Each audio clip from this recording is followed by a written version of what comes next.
उद्धव ठाकरेंच्या वाढदिवसाच्या निमित्ताने राज ठाकरे मातोश्रीवर विजय मिळाल्यानंतर मातोश्रीवर दोन्ही बंधूंची गळाभेट, कार्यकर्त्यांकडून जोरदार घोषणाबाजी।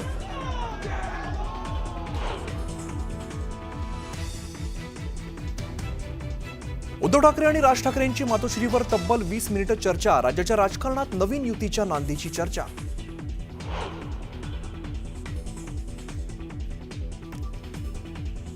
आदित्य ठाकरे आणि अमित ठाकरे संध्याकाळी येणार एकत्र। वरळीतल्या कार्यक्रमाला दोन्ही बंधू लावणार हजेरी।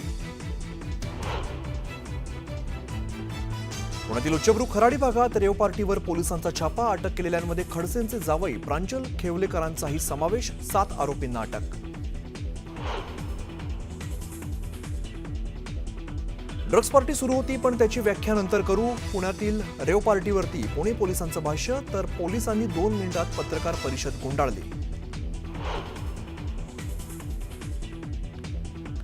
जावई दोषी असतील तर कारवाई व्हावी, मात्र कोणाला अडकवलं जात असेल तर सहन करणार नाही, एकनाथ खडसेंचा इशारा।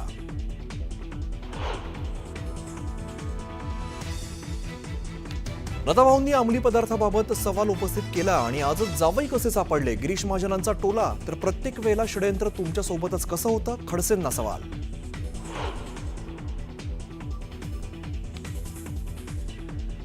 संपूर्ण भाजप म्हणजे रेव पार्टी। खडसे रोखठोक भूमिका घेत असल्यामुळे जावयावरती कारवाई। संजय राऊतांचा भाजपावरती जोरदार निशाणा। सिंधुदुर्ग जिल्ह्यात महायुतीत मिठाचा खडा। शिंदेंच्या शिवसेनेकडून भाजप कार्यकर्ते फोडण्याचा प्रयत्न होत असल्याचा बाबा मुंडकरांचा आरोप।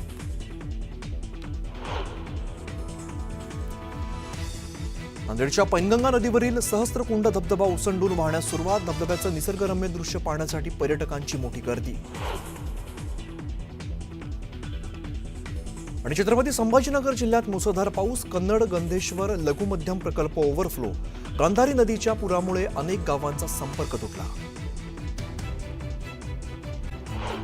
सांगलीच्या चांदोली आणि कोयना धरण परिसरात मोठ्या प्रमाणात पाऊस कोसळतो आणि त्यामुळे डोंगरमाथ्यावरून धरणात मोठ्या प्रमाणात पाण्याची आवक होते। त्यामुळे दोन्ही धरणाच्या पाणी पातळीमध्ये झपाट्याने वाढ होते आणि धरणाची पाणी पातळी नियंत्रित करण्यासाठी विसर्ग वाढवण्यात आलेला आहे। कोयना धरणातून 23,000 तर चांदोलीतून 13,530 क्युसेकने विसर्ग वारणा नदीपात्रात केला जातोय।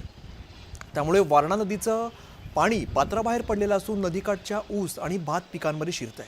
त्यामुळे चांदोली धरण प्रशासनाकडून नदीकाठच्या गावातील नागरिकांना सावधानतेचा इशारा दिलाय।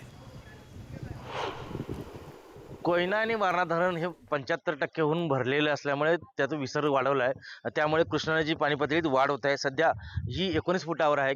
काल 24 तासापूर्वी ही 15 फूट 3 इंच होती, म्हणजे साधारणतः 3-3.5 फूट पाणी पातळीची वाढ झालेली आहे। आपण पाहू शकतो हे सध्या हे कृष्णेचं पात्र आहे। आयर्न पुलाजवळचं कृष्णेचं पात्र आहे। या ठिकाणी हे 19 फुटावर पाणी पातळी पोहोचले आहे। गेल्या 24 तासात 3 ते 3.5 फूट पाणी वाढलेलं आहे। सध्या या ठिकाणी नदीवर कृष्णा आणि वारणा नदीवरचे सर्व बंधारे म्हणजे पाण्याखाली गेलेत। साधारणतः वारणेवरील 10 बंधाऱ्यापैकी 8 बंधारे पाण्याखाली गेलेत आणि कृष्णावरील 7 बंधारे हे पाण्याखाली गेलेले आहेत। एकूण बघितलं तर जिल्हा प्रशासन या जी काही पाणी पातळी वाढ होते यावर लक्ष ठेवून आहे। जर का पाऊस असाच कोयना आणि वारणा धरणाच्या पाणलोट क्षेत्रात राहिला तर धरणातून पाणी जास्त सोडण्यात येणार आहे। त्यामुळे नदीकाठच्या लोकांनी सावधानतेचा इशारा देण्यात आला आहे। व्हिडिओ जर्नलिस्ट सुजितसह आसिफ मुरसल, न्यूज 18 लोकमत, सांगली। इकडे परभणीत सुद्धा मुसळधार पाऊस होतोय आणि पावसाचं पाणी जे आहे ते शेतामध्ये शिरतंय आणि याचा पिकांना मोठ्या प्रमाणात फटका बसतोय। पंचनामे करून शेतकऱ्यांना मदत देण्याची मागणी आता शेतकरी करतायत। परभणी शहर आणि जिल्ह्यामध्ये मागील 2 दिवसापासून संततधार पावसाने हजेरी लावली आहे। या सततच्या पावसामुळे शेतकरी सुखावला असला तरी काही भागामध्ये या पावसामुळे अशा पद्धतीने पाणी साठलेलं आहे। विशेष म्हणजे परभणी शहरापासून अगदी काही अंतरावर असलेला आणि नव्यानं होत असलेल्या या बायपास परिसरामध्ये शेतकरी या पावसामुळे बाधित झाले आहेत। या परिसरातील जवळपास 50 ते 60 एकरवर मोठ्या प्रमाणात पाणी साठलं आहे आणि त्याला कारण म्हणजे हा बायपास होत असताना या ठिकाणचे जे नैसर्गिक आउटलेट होते ते पूर्णपणे बंद झालेले आहेत आणि त्यामुळे हे पाणी शेतामध्ये साठलंय। या शेतामध्ये लावण्यात आलेलं सोयाबीन असेल, मागील भागामध्ये असलेला ऊस असेल, या पाण्यामुळे बाधित झाला आहे आणि त्यामुळे शेतकरी पुन्हा एकदा नुकसानीला समोर जातोय। आपल्यासोबत या परिसरातील काही शेतकरी आहेत, आपण त्यांच्याकडून जाणून घेणार आहोत। मग काय लावलं होतं शेतामध्ये आणि कशा पद्धतीने नुकसान झालेलं आहे? आमचं नुकसान झालेलं म्हणजे शेतामध्ये आपला जे ऊस होता, ऊस आमचा समजा पाण्यामध्ये ते समजा ऊस बी, त्याच्यानंतर सोयाबीन पण होतं आमचा, सोयाबीन तर समजा पाण्यामध्ये आहे अजून. किती एकर आहे साधारण? आमचा 10 एकर सोयाबीन आहेत आणि 5 एकर ऊस आहे. विशाल माने, न्यूज 18 लोकमत, परभणी.